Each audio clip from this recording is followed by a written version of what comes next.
saya dan sebagai pendapatan dengan NIM D1A125031. Jadi pada kesempatan kali ini saya akan mempresentasikan atau menjelaskan sedikit banyak tentang model Mandel Fleming. Seperti yang sudah terpapar di sini, ini merupakan model dari Mandel Fleming tersebut. Yang dimana dalam model ini ada beberapa kurva yang akan kita bahas lebih mendalam di sini.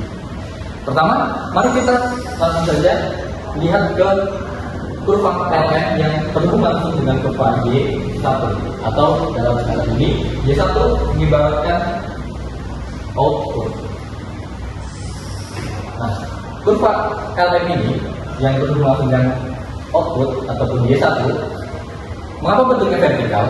Karena dari awal jumlah uang beredar, yaitu kurva LM ini, itu sudah ditentukan dan sudah dikunci oleh bank sentral, sehingga harga barang diasumsikan kaku dan suku bunga kita dipaku oleh suku bunga dunia. Akibatnya tingkat output ekonomi atau Y terkunci rapat di Y1 dan akhirnya tidak bisa kemana-mana. Lalu mengapa kurva IS miring ke bawah atau dalam hal ini memiliki slope negatif? Nah, sebelumnya kita lihat dulu bahwa kurva IS ia memiliki sifat yang dimana elastis ataupun inelastis. Artinya dia bisa bergerak ke kiri ataupun ke kanan tergantung fluktuasi nilai tukar, atau yang ada dalam kurva ini yang disimbolkan oleh E. Nah, kalau bisa seperti itu, karena kurva IS itu sebenarnya secara sederhana merepresentasikan hukum ekspor impor. Jadi ketika nilai tukar naik ataupun menguat atau mengalami apresiasi, maka ekspor kita akan perlahan turun ke bawah. Kenapa bisa seperti itu? Karena barang-barang yang kita ekspor itu kan diperdagangkan di pasar internasional. Nah, ketika nilai tukar naik, maka barang-barang ekspor kita akan menjadi mahal di mata orang asing, sehingga itu menurunkan permintaan agregat terhadap barang yang kita ekspor, dan akhirnya output perlahan turun, sehingga semakin sensitif ekspor kita terhadap harga, kurva ini akan semakin landai mengikuti perubahan nilai tukar.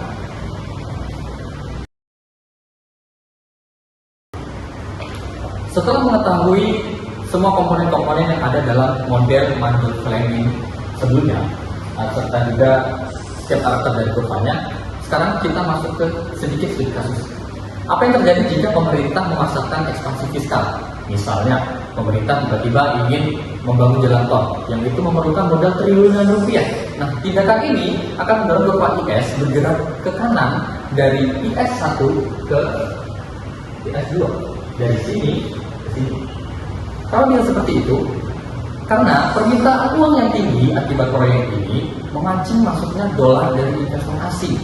Hal inilah yang kita sebut sebagai capital inflow. Sehingga rupiah pun mendadak jadi rebutan dan menguat tajam. Ya. Akhirnya nilai rupiah mengalami apresiasi ke tingkat E2. Tetapi perhatikan apa yang terjadi pada output di suhu bawah. Tidak terjadi apa-apa, nihil. Output tetap di Y1. Nah, kesimpulannya apa? Di negara yang bergantung pada modal bebas ataupun modal yang bergantungkan kepada investor-investor asing, ekspansi fiskal itu hal yang sia-sia. Kenapa? Karena PDB kita tidak bertambah. Yang kita dapat hanyalah nilai rupiah yang menguat atau apresiasi. Hal itu menyebabkan ekspor yang kita lakukan tidak bisa lagi menjadi penggerak utama sebagai tonggak utama pertumbuhan ekonomi kita. Jadi kita tidak bisa lagi bergantung pada sektor ekspor dalam pertumbuhan ekonomi Indonesia.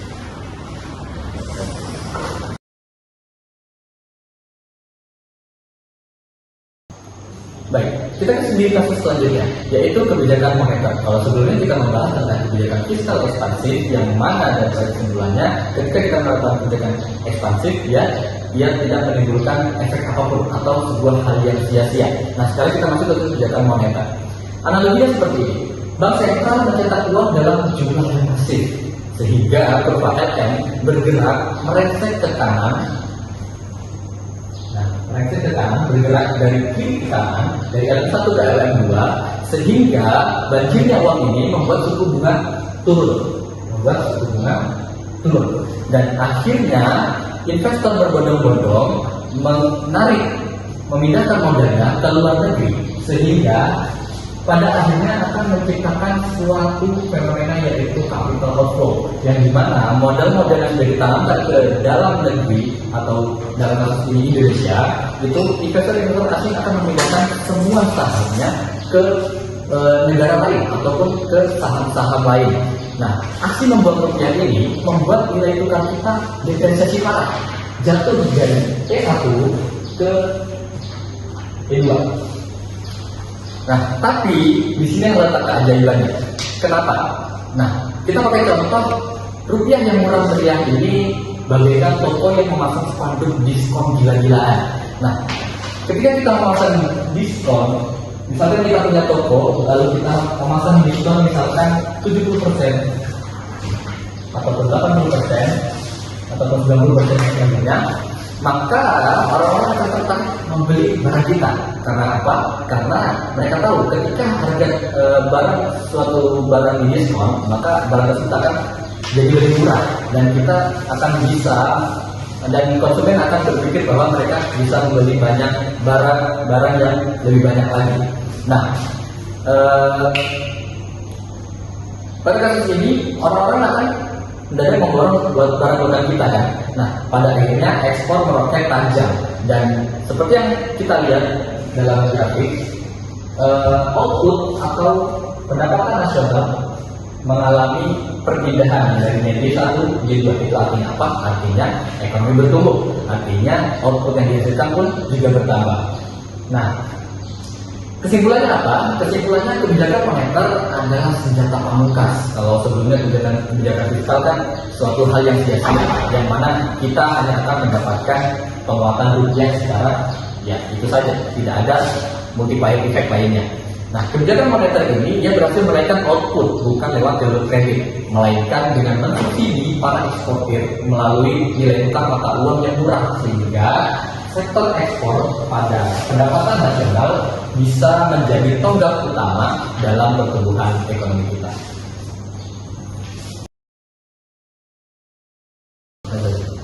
Nah, terakhir kita masuk ke situasi krisis.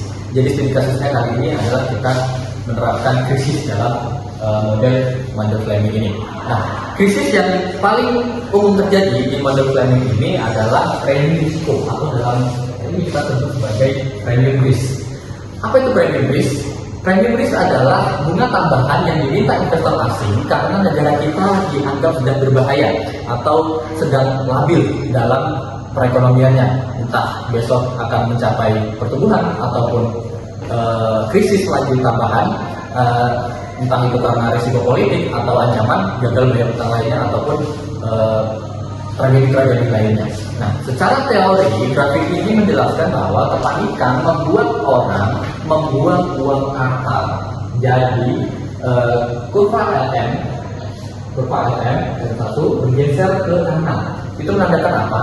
Menandakan bahwa jumlah uang beredar jauh lebih banyak dari sebelumnya, dan juga krisis ini, premium risk ini menyebabkan matinya investasi.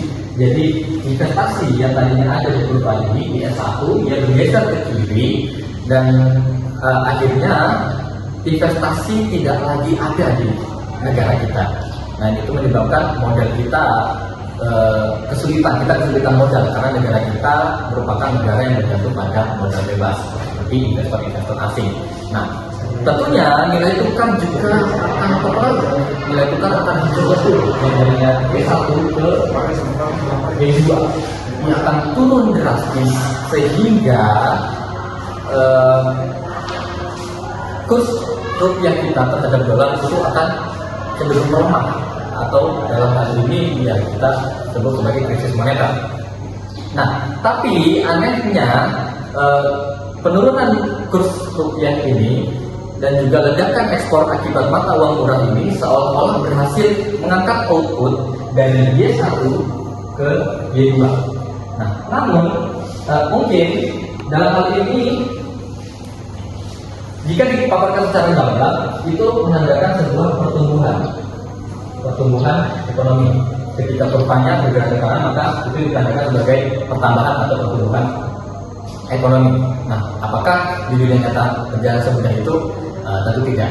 Di dunia nyata jawabannya adalah tidak, itu tadi. Yang mana teori ini gagal karena 3 alasan fundamental. Apa itu alasan fundamental? Alasan fundamental yang pertama adalah bank sentral. Kenapa? Bank sentral tidak akan tinggal diam ketika terjadi krisis macam ini. Mereka akan menyedot uang untuk menyelamatkan kurs, menarik kembali LR ke kiri dengan cara menurunkan BI rate, sehingga menarik investor-investor untuk menyimpan uangnya di bank, dan sehingga mengurangi konsumsi masyarakat dan juga mengurangi jumlah uang yang beredar. Nah, kedua adalah inflasi impor. Maksudnya apa? Maksudnya adalah rupiah yang kacau membuat harga bahan baku melonjak. Seperti yang kita tahu bahwa negara Indonesia merupakan negara yang masih 80% bergantung pada bahan baku yang kita impor dari luar negeri, misalkan kedelai, bahkan beras dan semacamnya. Itu sehingga akan mencekik industri dalam negeri. Nah, kemudian yang ketiga adalah jebakan jitter. Maksudnya apa?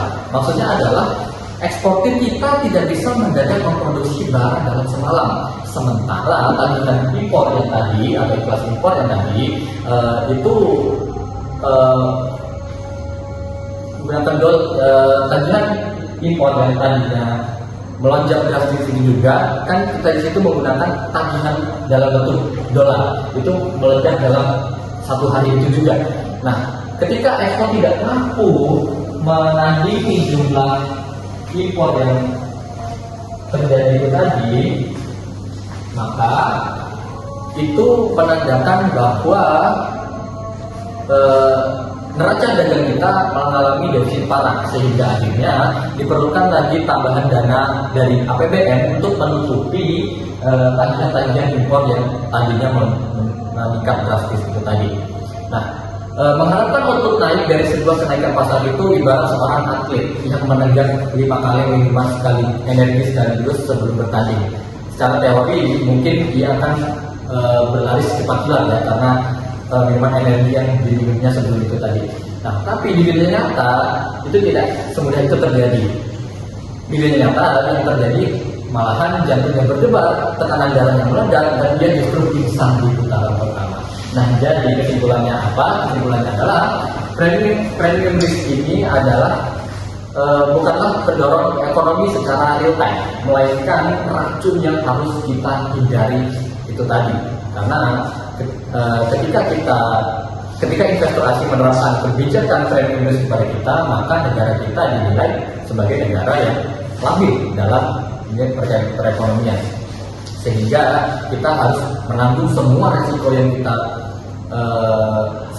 yang ada ketika kita menyetujui premium risk tersebut. Jadi sebisa mungkin kita menghindari yang namanya premium risiko untuk meningkatkan pertumbuhan ekonomi kita. Mungkin sekian itu saja yang dapat saya sampaikan, kurang lebihnya mohon dimaafkan. Wabillahi taufiq wal hidayah. Wassalamualaikum warahmatullahi wabarakatuh.